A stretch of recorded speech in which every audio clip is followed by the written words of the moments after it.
Hello everyone, Sarah here. Welcome back to Sewing Therapy. Today's video is more of a tip and inspiration session rather than a sew along. If you want to make your own patchwork tie dress, watch this tip video first and then check out my previous tie dress sew along video. I will link it in the description below.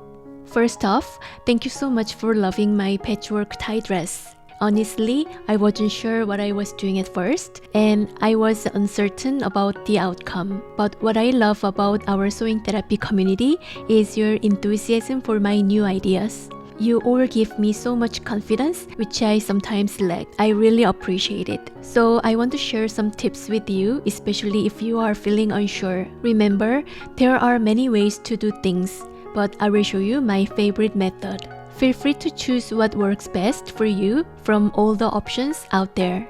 This was my first patchwork tie dress, and brainstorming the combination took quite a while. The structure is relatively straightforward because the tie dress is already cut into panels, like the bodies for the center and sides and the sleeves. You can choose the fabrics you like for each part. I used the same fabric for the front and back for this one, but chose two different fabrics for the center panels for the second one to create two distinct looks. For the skirt panel, there are different methods you can use. I will share what I did. Instead of cutting the pattern into pieces, I did the patchwork first. I will explain more about that later.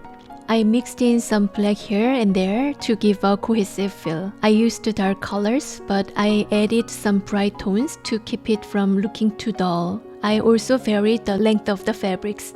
To keep it interesting, I mixed florals and checks instead of just using solid colors. I think it made this patchwork more fun.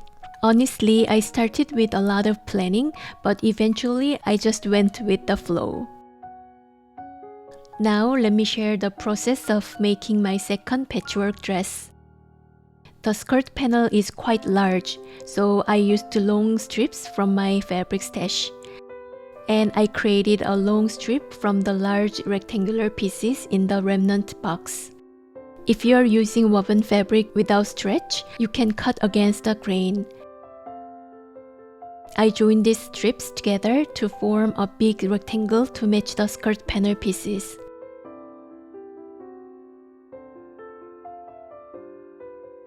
Pin the long strips according to the planned order and sew.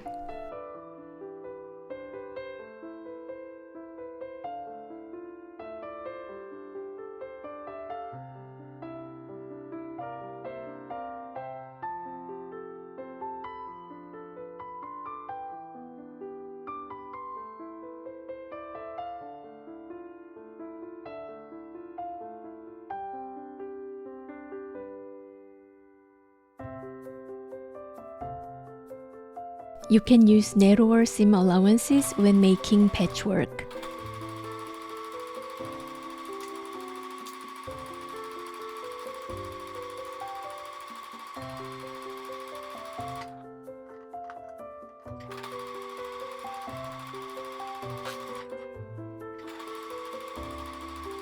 Finish the seams.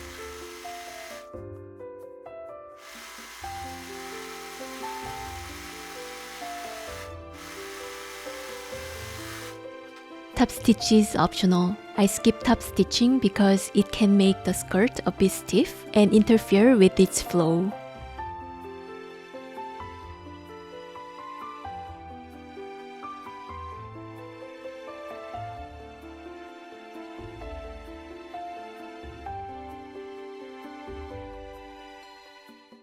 Draw your pattern onto the big patchwork fabric and cut it out.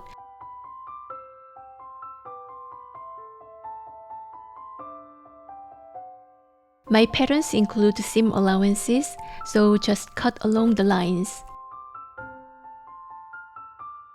I just found out there's a slight shortage, so I added one more patchwork strip.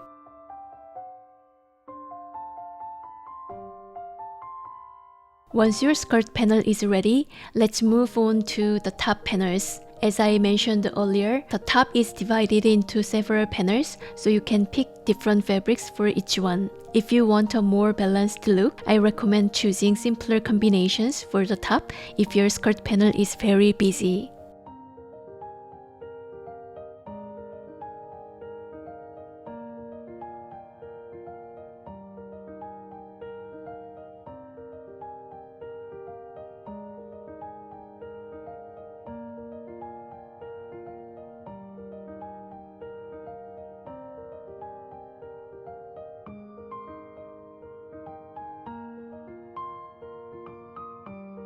Ta-da! My second patchwork tie dress is done. I love the soft vibe this dress gives off.